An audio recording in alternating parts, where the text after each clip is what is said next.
ఈ నిర్ధారణ కమిటీలో ఒక ఇంజనీర్గా సాగునీటి శాఖలో పనిచేసిన ఇంజనీర్గా నా పరిశీలనకు వచ్చిన విషయం ఏంటంటే ఇది మొత్తం అంటే మన ఇంజనీర్లు ఇచ్చిన సమాచారం ప్రకారము ఈ ఈ చెక్ డ్యామ్ మొత్తంగా 797 మీటర్ల లెంత్ కలిగిన ఈ చెక్ డ్యామ్ ఇది బ్లాస్ట్ ఇది అంటే కొలాప్స్ అయిన చైనేజ్ ఎంత అంటే 173 నుంచి 263 చైనేజ్ వరకు ఇది కొలాప్స్ అయిపోయింది. అంటే 90 మీటర్ల వరకు ఇది కొలాప్స్ అయినట్టుగా మనకు తెలుస్తున్నది. దీనివల్ల మనం చూస్తే కనుక మనకు మల్టిపుల్ క్రాక్స్ కనబడుతున్నాయి. అంటే 7 జాగాలలో మల్టిపుల్ క్రాక్స్ మనకు పరిశీలించినప్పుడు కనబడుతున్నది. ఇది మామూలుగా వరదలు వచ్చినప్పుడు ఇంత మల్టిపుల్ క్రాక్స్ల రూపంలో అది వాషౌట్ కాదు, మొత్తంగా బాడీ వాళ్ళంతా కొట్టుకపోతుంది, లేదా యాప్రన్లో ఉండే వేరింగ్ కోట్ లాంటివి కొట్టుకపోతాయి, లేదా డ్యామ్ చివర్లో ఉండే మట్టి కొట్టుకపోయి అటు ఇటు గండిపడే అవకాశం ఉంటుంది. అటువంటి చాలా సందర్భాలు జరిగినాయి. కానీ వాళ్ళు చూసినప్పుడు ఇక్కడ మల్టిపుల్ క్రాక్స్ కనబడుతున్నాయి మనకు. తర్వాత ఒక సిమెంట్ ముక్క పైనుంచి అక్కడ స్పష్టంగా కనబడుతున్నది. ఆ పైనుంచి ఎగిరి ఇక్కడ వచ్చి పడ్డది. సో అది మామూలుగా బ్లాస్టింగ్ చేస్తే తప్ప అది ఎగిరి ఇక్కడ వచ్చి పడే అవకాశం లేదు. వరద వచ్చినప్పుడు అది అటే పోతాయి, ఏమన్నా కూలిపోయినా అటే కూలిపోతాయి తప్పితే ఇటువైపు రావు. సో బ్లాస్టింగ్ వల్ల వచ్చిన సిమెంట్ కాంక్రీట్ పీస్ అక్కడి నుంచి ఎగిరిపడి ఇక్కడ పడింది. అవన్నీ సాక్ష్యాలు మనకు కనబడుతున్నాయి. రెండోది, డిప్యూటీ ఎగ్జిక్యూటివ్ ఇంజనీర్ గారు ఇచ్చిన కంప్లైంట్ చూడడం. కంప్లైంట్లు చాలా స్పష్టంగా ఆయన ఏమి రాస్తారంటే 21 తేదీ నవంబర్ నాడు వాళ్ళు రైతులు వచ్చి రాత్రి జరిగింది, తెల్లారిసరికల్లా రిజర్వాయర్ ఖాళీ అయిపోయింది. వాళ్ళు వచ్చి ఎగ్జిక్యూటివ్ ఇంజనీర్కి చెప్పినప్పుడు వాళ్ళందరికీ ఇక్కడికి ఇన్స్పెక్షన్స్కి వచ్చి వాళ్ళతో మాట్లాడితే వాళ్ళు చెప్పిన విషయం వీళ్ళు రిపోర్ట్ చేస్తారండి పోలీసులకి. 22/11/2025 రోజున ఉదయం సుమారు 6:30కి స్థానిక రైతులు నాకు ఫోన్ చేసి 21/11/25 రోజున రాత్రి సుమారు 10 గంటలకు చెక్ డ్యామ్ వద్ద భారీ శబ్దం వినపడిందని, చెక్ డ్యామ్ ధ్వంసం అయిందని తెలపడం జరిగింది. వెంటనే నేను మరియు మా సిబ్బందితో వెళ్ళి చెక్ డ్యామ్ను పరిశీలించగా సుమారు 90 మీటర్ల పొడవున ధ్వంసం అయి ఉన్నది. ఈ విషయాన్ని పరిసర రైతులను విచారించగా ఈ చెక్ డ్యామ్ను గుర్తు తెలియని వ్యక్తులు ధ్వంసం చేసినారని అనుమానం కలదు. ఇటు విషయాన్ని మా పై అధికారులకు తెలియజేస్తూ దరఖాస్తు ఇస్తున్నాను. ఈ చెక్ డ్యామ్ను ధ్వంసం చేయడం వల్ల రాష్ట్ర ప్రభుత్వానికి సుమారు 3 కోట్ల ఆస్తి నష్టం జరిగింది. ధ్వంసమైన చెక్ డ్యామ్ ఫోటోలను జతపరచడమైనది. తనుగుల గ్రామ శివారులోని మానేరువాగుపై నిర్మించిన చెక్ డ్యామ్ను ధ్వంసం చేసిన వారిపై తగు చర్యలు తీసుకోగలరని ఆయన పోలీసులకి, జమ్మికుంట పోలీసులకి విజ్ఞప్తి చేశారు. వాళ్ళు అదే రోజు ఎఫ్ఐఆర్ కూడా దాఖలు చేశారు. తర్వాత దీనికంటే ముందు ఇక్కడ కాదు, పెద్దపల్లి మండలంలో హుసేన్ మియా వాగు మీద ఒక ప్రయత్నం జరిగింది. బాంబులు పెట్టి జిలెటిన్ స్టిక్స్ పెట్టి పేల్చడానికి ప్రయత్నం చేస్తే అక్కడ రైతులు అప్రమత్తం అయిపోయి రంధ్రాలు చేసే శబ్దానికే ఆ గ్రామస్తులంతా అప్రమత్తమై అక్కడికి వస్తే అవన్నీ వదిలిపెట్టి వాళ్ళు పారిపోయారు. అప్పుడు కూడా మన ఇంజనీర్లు కంప్లైంట్ చేసినప్పుడు చాలా స్పష్టంగా ఆ హుసేన్ మియా చెక్ డ్యామ్ సైట్లో వాళ్ళకి ఏం కనబడ్డాయట, 11 జిలెటిన్ స్టిక్స్ కనబడ్డాయి, 8 డిటోనేటర్స్, 1 కంప్రెషన్ మెషిన్, రంధ్రాలు చేయడానికి కంప్రెషన్ మెషిన్స్ ఉపయోగించే రాడ్ వదిలిపోయినారు అని నాకు తెలిపినారు. నేను అక్కడికి వెళ్ళి చూడగా చెక్ డ్యామ్కు 6 రంధ్రాలు చేయబడి ఉన్నాయి, మరియు 11 జిలెటిన్ స్టిక్స్, 8 డిటోనేటర్స్ మరియు 1 కంప్రెషన్ మెషిన్లు ఉపయోగించే రాడ్ అక్కడ పడి ఉన్నాయి. అంటే ఇంత స్పష్టంగా హుసేన్ మియా వాగు మీద కూడా, పెద్దపల్లి మండలంలో హుసేన్ మియా వాగు చెక్ డ్యామ్ కూడా పేల్చడానికి ఒక ప్రయత్నం జరిగింది. అక్కడ పేలుడు పదార్థాలు దొరికినాయి. ఇది ఎప్పుడు జరిగింది? జనవరి 2024లో జరిగింది. ఇది అంటే గత సంవత్సరం. దానికి ఎఫ్ఐఆర్ నమోదైంది, దీనికి ఎఫ్ఐఆర్ నమోదైంది. ఈ 2 కేసుల్లో కూడా ఇప్పటిదాకా ఎఫ్ఐఆర్ మీద ఎటువంటి విచారణ పూర్తి కాలేదు, దోషులు పట్టుబడలేదు, దోషులను శిక్షించలేదు.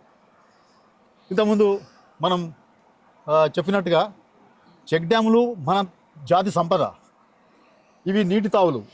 వీటి వల్ల పర్యావరణం వృద్ధి చెందుతుంది, భూగర్భ జలాలు పెరుగుతాయి. తర్వాత మన ఇంజనీర్లు చెప్పిన దాని ప్రకారము ఈ చెక్ డ్యామ్ వల్ల 5-6 గ్రామాల్లో సుమారు 1000 ఎకరాలకు సాగునీరు అందుతున్నది.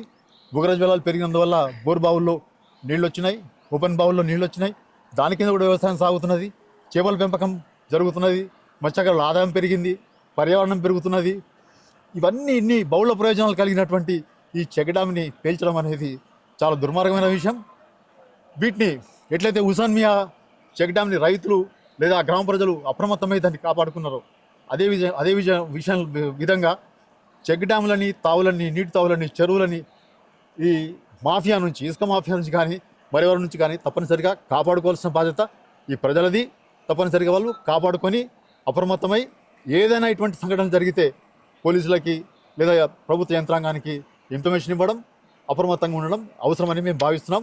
అట్లనే ఈ ఎఫ్ఐఆర్లు దాఖలైన విషయంలో ఇన్వెస్టిగేషన్ త్వరితగతిన పూర్తి చేసి వాళ్ళని దోషులను పట్టుకోవాలి, చట్ట ప్రకారం వాళ్ళకి శిక్షలు విధించాలి. రెండవ అంశం ఏంటంటే మేము అందరం డిమాండ్ చేస్తున్న విషయం ఏంటంటే ఈ చెక్ డ్యామ్ని అంటే ఇప్పుడు రబీ సీజన్లో రైతులందరూ ఇబ్బందులు పడే పరిస్థితి వస్తున్నది. రైతులకు నీళ్ళు అందే పరిస్థితి లేదు. కాబట్టి దాదాపు ఈ 3 కోట్ల ఆస్తినష్టం జరిగింది. కాబట్టి మళ్ళీ దీన్ని ఎస్టిమేట్లు తయారు చేసి నెక్స్ట్ వానాకాలం కల్లా అంటే మళ్ళా వానాకాలం పంటలకి నీళ్ళు ఇచ్చే విధంగా దీన్ని తప్పనిసరిగా పునరుద్ధరించి మళ్ళీ వినియోగంలోకి తీసుకోవాల్సిందిగా మేము నిజ నిర్ధారణ కమిటీ తరఫున డిమాండ్ చేస్తున్నాం. తప్పనిసరిగా దోషులను శిక్షించాల్సిందిగా మేము కోరుతున్నాం. అంతకుముందు ప్రకాష్ గారు చెప్పినట్టు వర్ష సంఘటనలు జరిగే అవకాశం శిక్షించకుంటే ఇది రిపీట్ అవుతుంది. తర్వాత పాలక వర్గాలు ఏమంటున్నాయంటే ఇవి క్వాలిటీ లోపం వల్ల కొట్టుకుపోయిందని అంటున్నారు. ఒకవేళ క్వాలిటీ లోపం కనుక జరిగి ఉంటే మరి కన్స్ట్రక్షన్ చేసింది ఎవరండి? రాఘవ కన్స్ట్రక్షన్స్ వాళ్ళు చేశారు. మరి వాళ్ళ కూడా దోషులు చేయాల్సి వస్తుంది. అది ఎవరిది? రాఘవ కన్స్ట్రక్షన్స్ కంపెనీ, ఇప్పుడు రెవెన్యూ మంత్రి గారిది కంపెనీ. అది ఒకవేళ తేల్చాలి వాళ్ళు, ఇది బ్లాస్ట్ వల్ల జరిగిందా, ఇంజనీర్ అయితే బ్లాస్ట్ వల్ల జరిగిందని కంప్లైంట్ ఇచ్చాడు. వీళ్ళేమో నాణ్యత లోపం అంటున్నారు, దానికి బండి సంజయ్ పంజపడుతున్నారు. సో ఒకవేళ నాణ్యత లోపం వల్ల జరిగిందా, బ్లాస్ట్ వల్ల జరిగిందా, పోలీసులు ఇన్వెస్టిగేషన్లో తేల్చాలి. బ్లాస్ట్ జరిగితే దోషులను పట్టుకోవాలి, శిక్ష విధించాలి. నాణ్యత లోపం అయితే కన్స్ట్రక్షన్ కంపెనీని బాధ్యులు చేయాలి. ఇది చేయాల్సి ఉంటుంది. ఎందుకంటే నాణ్యత లోపం అని మీరే అంటున్నారు కదా, మరి నాణ్యత లోపం అయితే కన్స్ట్రక్షన్ కంపెనీ దానికి బాధ్యత వహించాల్సి వస్తుంది కదా. కాబట్టి ఇన్వెస్టిగేషన్ త్వరితగతిన పూర్తి చేయాలి. బాధ్యత ఎవరిది అనేది తేల్చాల్సిన బాధ్యత పోలీసులది. 2024లో ఈ చెక్ డ్యామ్ పూర్తయింది కదా. 2024లో మిడ్ మానేర్ నుంచి లోయర్ మానేర్ నుంచి మనకు 60,000 క్యూసెక్ల వరద వదిలారు. నెక్స్ట్ ఇయర్ అంటే ఈ సంవత్సరం అక్టోబర్ నవంబర్ ఒక వారం రోజుల వ్యవధిలో 66,000 క్యూసెక్కులు ఎల్ఎండి నుంచి ఈ వరద వచ్చింది. అంటే గత సంవత్సరం 60,000 క్యూసెక్కుల వరదని, ఈ సంవత్సరం 66,000 క్యూసెక్కుల వరదని కూడా తట్టుకొని ఈ చెక్ డ్యామ్ నిలబడ్డది. ఆ తర్వాత 10-15 రోజులకే ఈ సంఘటన జరగడం అనేది చాలా అనుమానాలకు తావిచ్చే విషయం. ఇంజనీర్ గారు ఎట్లాగూ అది బాంబ్ బ్లాస్ట్ వల్ల జరిగింది అనే సంగతి చెప్పిండు. మేము ఇప్పుడు వచ్చేటప్పుడు ఒక బ్రిడ్జ్ మీద చాలామంది రైతులు తర్వాత ఆ ఊరి వాళ్ళు మాతో కలిసి మాట్లాడినప్పుడు, సార్ ఇది లేపేసిండు తప్ప ఇది వరదతో వచ్చింది కాదు సార్ అని చెప్పి, వరద వాళ్ళు చెప్పింది అంటే వాళ్ళ ప్రమాణము ఆ దేవాలయం ఉంది అక్కడ, రామభద్ర దేవాలయం దాకా నీళ్ళు వచ్చిన రోజున కూడా ఈ చెక్ డ్యామ్ నిశ్చలంగా నిలబడి ఉంది. అది ఏం కాలేదు సార్. అది జరిగిన 15 రోజులకి ఈ సంఘటన జరిగింది. మా ఊరికి కూడా ఈ పేలుడు శబ్దం వినపడింది అని చెప్పి మేము ఆ బ్రిడ్జి మీద చాలా మందితో మాట్లాడినప్పుడు మాకు చెప్పిన విషయం. కాబట్టి ఇది మేము ఇక్కడికి వచ్చిన తర్వాత అది నిర్ధారించుకున్నాం. కానీ మాకు ఆల్రెడీ మా విచారణలో చాలామంది ప్రజలు ఇక్కడ పేలుడు వల్లనే ఈ సంఘటన జరిగిందనే విషయాన్ని వాళ్ళు కూడా మాకు చెప్పడం జరిగింది. ఇంజనీరు ఇచ్చిన కంప్లైంట్లో కూడా అదే విషయం ఉంది. ఇక్కడికి వచ్చిన తర్వాత మాకు సాక్ష్యాలు కూడా మల్టిపుల్ క్రాక్స్ ఇవన్నీ చూస్తుంటే అది బాంబు పేలుడు వలన జరిగిన సంఘటన అని చెప్పి నిర్ధారణ అవుతుందని చెప్పి మేము అనుకుంటున్నాం. తనుగుల చెక్ డ్యామ్ విజిట్ చేయడానికి నిజ నిర్ధారణ కమిటీ ఏర్పాటు చేయడం జరిగింది. ఇది ఏ పార్టీ తరఫున కాదు, కొంతమంది ఇంటలెక్చువల్స్, ప్రొఫెసర్స్, వైస్ ఛాన్సలర్ గారు సీతారామరావు గారు, అట్లాగే ఈ ఇరిగేషన్ ఇంజనీర్స్గా పనిచేసిన శ్రీధర్ దేశపాండే గారు, దామోదర్ రెడ్డి గారు, వారితో పాటు ప్రొఫెసర్స్ రాఘవరెడ్డి గారు, ఇంకా పిట్టల రవీందర్ గారు, ఇందులో కొంత జర్నలిస్టులు కూడా ఉన్నారు. మన శంకర్, బుచ్చన్న, ఇంకా కొంతమంది కలిసి, ఇంకెవరన్నా మిస్ అయి ఉంటున్నా, విజయానంద్, తర్వాత శ్రీనివాస్ గారు, ఎర్రో శ్రీనివాస్, వికాస్ సమితి, అందరం కలిసి ఇవాళ చెక్ డ్యామ్ సందర్శనకని రావడం జరిగింది.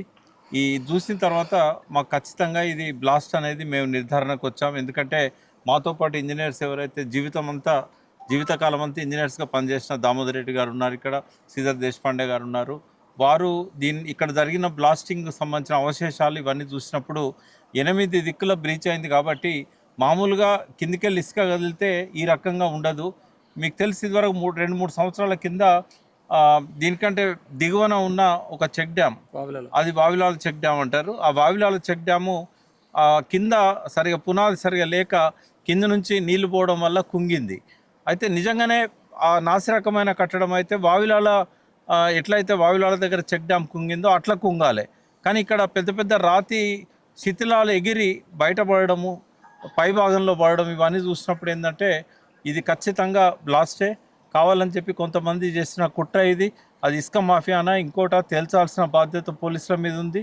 మేం చెప్పడమే కాదు, ఇక్కడ మొట్టమొదటిసారి కంప్లైంట్ ఇచ్చిన ఇంజనీర్ రవి గారు కూడా ఇది విధ్వంస చర్య అని చెప్పి ఇక్కడ జిలిటిన్ స్టిక్స్ దొరికినాయి. అట్లాగే ఇక్కడ దొరికిన కొన్ని ఆధారాలను ల్యాబొరేటరీలో టెస్ట్ చేసిన తర్వాత ఇది బ్లాస్ట్ అని చెప్పడం జరిగింది. అంతకంటే ముందే ఇది జరిగిన వెంటనే కంప్లైంట్ ఇవ్వడం జరిగింది. 21వ తేదీ నాడు బ్లాస్ట్ జరిగింది. నవంబర్ 21, 22 నాడు ఉదయమే ఎఫ్ఐఆర్ ఇష్యూ చేశారు పోలీసులు. బట్ ఈ రోజు వరకు కూడా ఏం ప్రోగ్రెస్ లేనట్టు అనిపిస్తూ ఉన్నది. ఇక్కడ కొన్ని విషయాలు మనం చెప్పుకోవాల్సిన అవసరం ఉన్నది. అసలు ఈ చెక్ డ్యామ్స్ ఎందుకు కట్టారు? కేసీఆర్ గారి పీరియడ్లో 1100 చెక్ డ్యామ్స్ నిర్మాణం చేయడం జరిగింది. 2023 డిసెంబర్ 7 నాటికే, అంటే పదవి రేవంత్ రెడ్డి గారు చేపట్టే నాటికే 800లకు పైన చెక్ డ్యామ్స్ పూర్తి అయినాయి. అక్కడక్కడ నాసిరకమైన కట్టడమో లేకుంటే వరద ప్రభావం వలన ఒక 2-3 మాత్రం దెబ్బతిన్నాయి. 800 కూడా బాగున్నాయి, ఒక 2-3 మాత్రమే కొంచెం దెబ్బతిన్నాయి. కానీ ఈ రకమైన బ్లాస్టింగ్స్ అనేటి టీఆర్ఎస్ పాలనలో జరగలేదు ఎక్కడ కూడా. ఎందుకంటే ఉద్యమకారులంతా కూడా నీళ్లు నిధులు నియామకాలని పోరాటం చేశారు. మనకు తెలుసు, కరీంనగర్ జిల్లాలోనే 16 లక్షల మంది గల్ఫ్లో ఇవాళ వలసబాట బట్టి నానా బాధలు పడుతున్నారు బిడ్డలు. ఇవాళ వాళ్ళ భూములలోనే పంట భూములలో నీళ్ళు వచ్చుంటే, బోర్లల్లో బావులల్లో నీళ్లు ఉండుంటే వాళ్ళకి ఆ గోస ఉండేదా? మనకు తెలుసు, 35,000 మంది రైతులు 1996 నుంచి 2014 మధ్యలో ఆత్మహత్యలు చేసుకున్నారు. వాళ్ళ ఆత్మహత్యలకు కూడా కారణం నీళ్లు లేకపోవడమే అని జేతి ఘోష్ కమిటీ, చంద్రబాబు నాయుడు అపాయింట్ చేసిన జేతి ఘోష్ కమిటీ చెప్పింది. బోర్లు వేసి అప్పులు చేసి పెరుగన్నంలో పురుగు మందు కలుపుకొని తిని చచ్చిపోయారు, దూలాలకు శవాలై వేలాడారు అని. ఇదంతా మనం చూస్తూనే ఉన్నాం. చేనేతకారుల ఆత్మహత్యలు ఎందుకు జరుగుతున్నాయి అంటే, రైతులకు పంటలు పండితే ఆ డబ్బుతోని వాళ్ళు చీరలు కొనుక్కుంటారు, దోవతులు కొనుక్కుంటారు, డ్రెస్సులు కొనుక్కుంటారు. ఇవాళ వాళ్ళ కొనుగోలు శక్తి పడిపోవడం వల్ల చేనేతకారులకు కానీ, గోల్డ్ స్మిత్లకు కానీ, అవసరం వాళ్ళకు కానీ నగలు కొనేవాళ్ళు లేరు, చీరలు కొనేవాళ్ళు లేరు. ఆ రకంగా వాళ్ళు కూడా తేజాబు దాగి నగలు చేసే వాళ్ళు కూడా ఆత్మహత్యలు చేసుకున్న పరిస్థితి తెలంగాణలో చూసాం. ఈ గోస పోవాలని కదా కేసీఆర్ గారు కానీ ఎంతోమంది అమరులు అయ్యారు. వాళ్ళందరి బాధలేంది?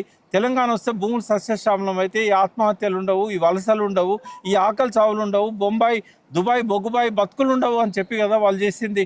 మరి బాంబు పెట్టే వాళ్ళ కనీసము ఈ సోయి లేకపోతే ఎట్లా? ఇసుక నమ్ముకొని డబ్బు చేసుకుందామన్న యావే కానీ ఈ నీళ్లతోని ప్రత్యక్షంగా పరోక్షంగా వేలాది ఎకరాలు సస్యశ్యామలం అవుతామనే సోయి ఉండాలి కదా. వాళ్ళు ఏ పార్టీ మద్దతు తీసుకున్నా కూడా పోలీసులు వెంటనే వాళ్ళ మీద చర్య తీసుకొని అరెస్ట్ చేసి పంపాలి. లేకపోతే ఇట్లాంటి చెక్ డ్యామ్స్ 1100 ఉన్నాయి కేసీఆర్ గారి పీరియడ్లో కట్టాయి.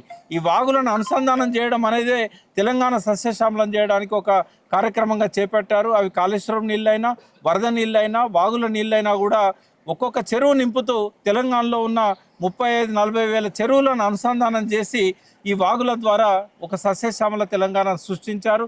మనం చూసాం, 3 లక్షల టన్నులకు పైన మనకు ధాన్యం వచ్చింది అని అంటే, ఇవాళ 3 కోట్ల టన్నులకు పైన ధాన్యం వస్తున్నది అని అంటే ఈ రకమైన సస్యశ్యామలం కావడమే. కాబట్టి గతంలో ఎవరు ఏం చేసినా కూడా పోలీసులు వాళ్ళ మీద చర్య తీసుకోవాలి. హుస్సేన్ మియా వాగ్ కావచ్చు, వావిలాల వాగు మీద కూడా మరొకసారి ఈ కోణంలో నుంచి పరిశోధన చేయాల్సిన అవసరం ఉన్నది. ఇప్పుడైతే నేను చెప్పింది నిజమైంది.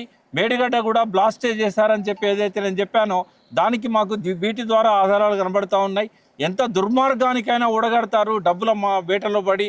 అట్లాగే పదవుల కోసం ఎంత దుర్మార్గమైన చేయడానికి సిద్ధపడుతున్నారు. ఈ వ్యవస్థలో ఇటువంటి మారాల్సిన అవసరం ఉన్నది. వీటిని ప్రజల ఆస్తులు, ఇవి ప్రజల డబ్బుతో కట్టినవి, వీటిని ప్రజలే కాపాడుకోవాల్సిన అవసరం ఉన్నది.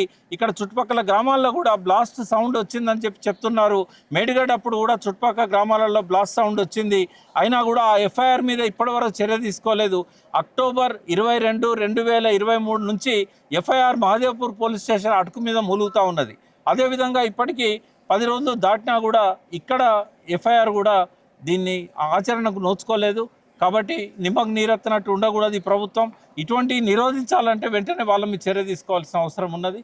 ఇంకొక మాట, ఇప్పుడు గతంలో ఇట్లాంటి కొన్ని అక్కడక్కడ నాసిరకమైనవి కూలిపోయినప్పుడు మనకు కొన్ని ఉదాహరణలు ఏంటంటే, కింది నుంచి నీళ్లు చాలా రోజులు లీక్ అవుతూ ఉంటాయి. ఇప్పుడు వావిలాలది మీ ఏరియాలోనే ఉంది, దీని తర్వాతనే ఉంది.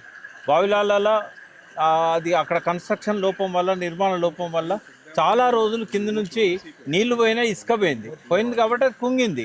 అది న్యాచురల్గా వాళ్ళు సరిగా నిర్మాణం లేకపోవడం వల్ల, పునాది గట్టిగా లేకపోవడం వల్ల జరిగింది. కానీ ఇక్కడ చేపలు పట్టే వాళ్ళు చెప్పింది ఏంటంటే ముందు రోజు రాత్రి వరకు కూడా వాళ్ళు ఇక్కడ చేపలు పడుతూ ఉన్నారు, సాయంత్రం వరకు కూడా ఒక చుక్క నీరు కూడా కిందికి లీక్ కాలేదు. అప్పుడు వరద లేదు, కేవలం ఇక్కడ నీళ్లు నిల్వ ఉన్నాయి. నిల్వ ఉన్న నీళ్ళల్లో అట్లాంటి ప్రమాదం అనేది జరిగే అవకాశమే లేదు. ఇంకోటి ఎగ్జిక్యూటివ్ ఇంజనీర్ బలరామయ్య గారు వారు ఒక రిపోర్ట్ ఇచ్చారు. ఎగ్జిక్యూటివ్ ఇంజనీర్ వాళ్ళు 48 అవర్స్ తర్వాత 36 అవర్స్ తర్వాత ఇచ్చారు. ఇది బ్లాస్ట్ జరిగిన తర్వాత 36 గంటలకే ఇచ్చారు.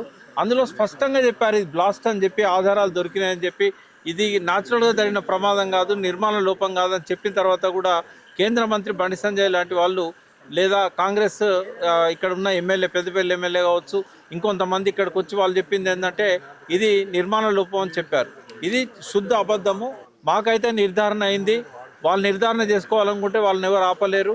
ఇప్పటి వరకు కూడా ఎఫ్ఐఆర్లో పేర్కొన్న దోషులను లేదా పేర్లు లేకపోయినా కూడా వాళ్ళని వెతికి పట్టుకొని ఇప్పటిదాకా విచారణ చేయలేదని అంటే ఈ కాంగ్రెస్ ప్రభుత్వం కూడా ఇసుక మాఫియాతో కుమ్మక్కైందని మాకు అనుమానం వస్తుంది. వాళ్ళ మీద ఈ ఆరోపణ నిజం కావద్దు అనుకుంటే వాళ్ళు వెంటనే దీని మీద దోషులను నిర్ధారించి కోర్టుకు అప్పచెప్పాలని కోరుతున్నాము. మీకు ఈ నిజ నిర్ధారణ కమిటీ నివేదికను మరొక గంట సేపట్లో మీకు మేము రాసి దాన్ని మీకు పంపిస్తాం. అందులో అందరి పేర్లతో పాటుగా మా నిర్ధారణలు కూడా అందులో ఉంటాయి. Thank you. మిత్రులందరూ చెప్పినట్టుగా ఇది బ్లాస్ట్ అయ్యి కుంగినట్టుగా చెప్తున్నారు కాబట్టి దాని మీద త్వరితగతిన ఏదైనా ఎంక్వైరీ చేసి కావాల్సిన దోషులను పట్టుకొని సూచించాలి. ఈ 730 పైన ఉన్న ఈ ఆనికట్టుకి 90 మీటర్లు మాత్రమే దెబ్బతిన్నది. దాన్ని ఇమ్మీడియట్గా ఈ సీజన్లోనే చేయగలిగితే వచ్చే వానాకాలానికి మళ్ళీ రెడీ అవుతుంది. ఈ చెక్ డ్యామ్ కింద ఆధారపడ్డ రైతులందరూ ఈ సీజన్ ఎట్లా కోల్పోతున్నారు. వచ్చే సీజన్ కన్నా లాభపడాలంటే దీన్ని ఇమీడియట్గా టేకప్ చేసి వచ్చే వర్షాకాలంలో దీన్ని పునరుద్ధరించినట్టయితే మళ్ళీ ఉపయోగంలోకి వస్తుంది, మంచి బెనిఫిట్ జరుగుతుంది. ఉపయోగం కూడా అందరికి రైతులకి ఉపయోగపడుతుంది. Thank you. కేంద్ర హోంశాఖ సహాయ మంత్రి బండి సంజయ్ గారు ఈ బ్లాస్ట్ విషయంలో ఒక అనాలోచితంగా ఒక స్టేట్మెంట్ చేస్తున్నారు. నిర్మాణంలో నాణ్యత లోపం వల్ల ఇది కుంగిపోయిందని చెప్పి ఇక్కడికి రాకుండానే చూడకుండానే ఆయన స్టేట్మెంట్ చేయడం అనేది చాలా విచారించదగిన విషయము. కేంద్ర హోంశాఖ స్థాయిలో ఉన్న మనిషి ఇక్కడ ఇల్లీగల్గా బాంబులు పెట్టి పేలుస్తున్న సంఘటనని కూడా సర్టిఫై చేయడం అనేది ఆయన తెలివితేటలకు నిదర్శనము. కాబట్టి ఆయన ఒకసారి వచ్చి మా అందరి తరఫున విజ్ఞప్తి చేస్తున్న కేంద్ర హోంమంత్రి సహాయ మంత్రి గారికి ఒకసారి వచ్చి ఇక్కడ విజిట్ చేసి చూసి ఆయనకి ఏమర్థమైందో దాని తర్వాత ఆయన స్టేట్మెంట్ చేసి సర్టిఫై చేస్తే బాగుంటుంది తప్ప బాంబులు పేల్చడము ఇల్లీగల్గా ఒక బాంబులు పేల్చి ఒక ప్రభుత్వ ఆస్తిని నష్టం చేయడం అనేది ఎంత సీరియస్ విషయమో కేంద్ర హోంమంత్రికి తెలియదని అనుకుంటలేము. వాళ్ళ మీద చర్య తీసుకోవాలని ప్రభుత్వాన్ని డిమాండ్ చేయాల్సింది పోయి లేదా పోలీసులకు ఆదేశించాల్సింది పోయి ఆయనే సర్టిఫై చేసి దొంగలకు సద్దులు మోసినట్లుగా వ్యవహరించడం అనేది చాలా అనాలోచిత చర్య. అది ప్రజా వ్యతిరేకమైనది. ఆయన ఒకసారి వచ్చి ఇక్కడ సందర్శించి చూసి అర్థం చేసుకొని ఆయన చేసిన వ్యాఖ్యల్ని వాపసు తీసుకోవాలని డిమాండ్ చేస్తూ ఉన్నాం. ఒకటి నిజం, దేశమంతా కోడై కూస్తున్నది వాళ్ళు ఏంటంటే ఇది బ్లాస్టింగ్ జరిగింది అని. ఇది చాలా అనైతికమైన విధ్వంసకర చర్య. ఎవ్వరు కూడా ఇటువంటి పని చేసుకోరు. ఇప్పుడు ఏంటంటే తల్లి తన పిల్లల్ని చంపుకున్నట్టు ఈ నీళ్ళ వనరులను విధ్వంసం చేసుకోవడం అనేది చాలా మహా ఘోరమైన పాపం. ఇది ఎవరు చేసినా కానీ, ఇసుక మాఫియా చేసినరా ఇంకెవరు చేసినా కానీ వాళ్ళైతే రౌరవాది నరకాన్ని అనుభవిస్తారు. ఇది రైతుల గోసంతా వాళ్ళకి జరుగుతుంది. ఇది మాత్రం గ్యారంటీ. ఎవరికైనా దైవభక్తి ఉండాలి, పాపభీతి ఉండాలి. చేసినోడికి రెండు లేవు. అది మనం అర్థం చేసుకోవాల్సిన విషయం. కాబట్టి ఇది చాలా సీరియస్ విషయం. మరి ప్రకాష్ చాలా వివరంగా చెప్పిండు. కాబట్టి ప్రభుత్వం ఈ విషయంలో తక్షణమే స్పందించి వాళ్ళు సరియైన విధంగా ఇన్వెస్టిగేషన్ చేసి దోషులను నిర్ధారించి వాళ్ళకి చాలా కఠినమైన శిక్ష పడేటట్టు చూడాలి. దానికి అందరూ కూడా ప్రజలందరూ కూడా సహకరించడానికి సిద్ధంగా ఉన్నారు. ప్రజల మూడు అట్లా ఉన్నది వాళ్ళ. కానీ ప్రభుత్వమే ముందుకు రావడం లేదు. ఇది చాలా విచారించాల్సిన విషయం. కాబట్టి మనందరం కూడా ప్రభుత్వం మీద ఒత్తిడి తీసుకొచ్చి దీనికి బాధ్యులైన వారిని ఇన్వెస్టిగేషన్లో వాళ్ళను దోషులను పట్టుకొని వాళ్ళ మీద కఠినమైన శిక్ష అమలు చేయాల్సిన అవసరం ఉన్నదని నా అభిప్రాయం. సో అందరికీ నమస్తే అండి. మేము అంటే కాళేశ్వరం మీద ఉన్నటువంటి మేడిగడ్డ బ్యారేజ్ కుంగినప్పుడు కూడా కొన్ని అనుమానాలు విప్రకాష్ గారు వ్యక్తం చేసినప్పుడు ఆ అనుమానాలు నిజమేనా కాదా అనేది కొంత ఒక సందిగ్ధంలో ఉండే తెలంగాణ సమాజం అంతా కూడా. ఇవాళ మొన్న ఒక వారం రోజుల క్రితం సారు అన్నారు ఈ ఈ ఈ చెక్ డ్యామ్ గురించి ఇది కుంగిందా, కూలిందా, పేలిందా, కూలిపోయిందా అనేటువంటి అనుమానాలు ఉంటుండే. బట్ ఇక్కడికి వచ్చిన తర్వాత ఈ కమిటీ ఆధ్వర్యంలో, ఫ్యాక్ట్ ఫైండింగ్ కమిటీ ఆధ్వర్యంలో వచ్చిన తర్వాత ఇది చాలా క్లియర్గా అర్థమైపోతూ ఉంది. ఇది ఎవరో కావాల్సుకొని దీన్ని ఏదో పేల్చినటువంటి ఆనవాళ్ళు ఇక్కడ చాలా స్పష్టంగా కనపడతా ఉంది. ఎందుకంటే ఏదైనా సరే మనం అందరం వ్యవసాయ కుటుంబం నుంచే వచ్చినాం. ఏదైనా మన బావి దగ్గర దరి ఒరిగితే లోపలికి అమాతం పడిపోతుంది. ఏదైనా మన ఊర్లలో, చెరువులలో అదేదైనా గండి పడితే ఒక ఒక కయ్య కొట్టినట్టు కొట్టుకుంటూ పోతుంది. కానీ ఇక్కడ మనం చూస్తే అక్కడ చాలా చోట్ల క్రాక్లు వచ్చినాయి, రివర్స్లో వచ్చి పడ్డాయి. ఆ క్రాక్స్ ఏవైతే ఉన్నాయో అవన్నీ సిమెంట్ కాంక్రీట్ సంబంధించినటువంటివన్నీ కూడా రివర్స్లో వచ్చి పడ్డాయి. ఇది పేలితే తప్ప కూలితే ఇలాంటివి రావు. సో కాబట్టి ఇది పేలినట్టుగానే అనుమానాలు కలుగుతూ ఉన్నాయి. సో ప్రభుత్వం కూడా దీన్ని విచారణ చేసి పూర్తి స్థాయిలో ఇది ఓన్లీ ఒక చెక్ డ్యామ్ కిందనో జస్ట్ ఏదో 3 కోట్ల నష్టం కింద చూడకుండా ఇది రాష్ట్ర ప్రజల రైతాంగ సంపద కింద చూసి దీన్ని కొంత చేస్తే మున్ముందు ఇలాంటివి జరగకుండా ఉండేటువంటి అవకాశం ఉంటుంది. Thank you. నిజ నిర్ధారణ కమిటీ ద్వారా ఒక మెంబర్గా ఇక్కడ పరిశీలించడానికి వచ్చాను. తెలంగాణ రాష్ట్రం ఏర్పడినప్పటి నుంచి పౌల రకాల బ్యారేజీలు, చెక్ డ్యామ్లు అన్నీ నిర్మించుకున్నాం మనం. దాని ద్వారా తెలంగాణ రైతులు కష్టించి పండించుకోగలుగుతున్నారు. ఈ వరుస ఇన్సిడెంట్స్, వరుస సంఘటనలు చెక్ డ్యామ్ల పైన కానీ, బ్యారేజీల దగ్గర కానీ చూస్తున్నట్టయితే ఏదో తెలంగాణ రైతులపైన ఒక దృష్టి తగిలినట్టు అనిపిస్తుంది. తెలంగాణ పైన దృష్టి తగిలింది, తెలంగాణ రైతులపైన దృష్టి తగిలినట్టు అనిపిస్తుంది. ఇది తెలంగాణ ఈ ఆయకట్టు రైతుల ప్రయోజనాలే దెబ్బతినవు, తెలంగాణ రైతుల ఫ్యామిలీస్, ఈ ఆయకట్టు రైతుల ఫ్యామిలీస్ కూడా ప్రభావం చూపుతుంది. ఇక్కడ పరిశీలించిన తర్వాత మేము చెప్పేది ఏంటంటే ప్రభుత్వం గమనించి సరైన చర్యలు తీసుకోవాలి. అదే కాకుండా తెలంగాణ రైతులు కూడా, ఈ ఆయకట్టు రైతులు అప్రమత్తంగా ఉండాలి. ఈ సంఘటన ఈ చెక్ డ్యామ్ ద్వారా, ఈ బ్లాస్ట్ ద్వారా ఆగిపోదనుకుంటున్నాను నేను. వివిధ కోణాలలో ఆలోచిస్తే మిగతా చెక్ డ్యామ్లో కూడా ఏమైనా ప్రమాదం ఉందేమో అనిపిస్తుంది. మానేరు నదిపైన నిర్మించిన చెక్ డ్యామ్ తెలంగాణలో జరిగిన యాదృచ్ఛికము అనాలన్నా మరి తెలియదు, కానీ 2023 నవంబర్లో కాళేశ్వరం, 2025 నవంబర్లో గోదావరి నది ఉపనది మానేరు పైన నిర్మించిన ఒక చెక్ డ్యామ్. ఈ ధ్వంసాలపైన తెలంగాణ ఉద్యమం అంటేనే నీళ్లు చాలా ప్రధానమైంది, తెలంగాణ ఉద్యమ ఎజెండాలో ఉన్నది. దీన్ని మనం రాజకీయాలకు అతీతంగా కాస్త జరిగి చూస్తే కనుక రైతు ప్రయోజనాల కేంద్రంగా దీన్ని చూడవలసి ఉన్నది.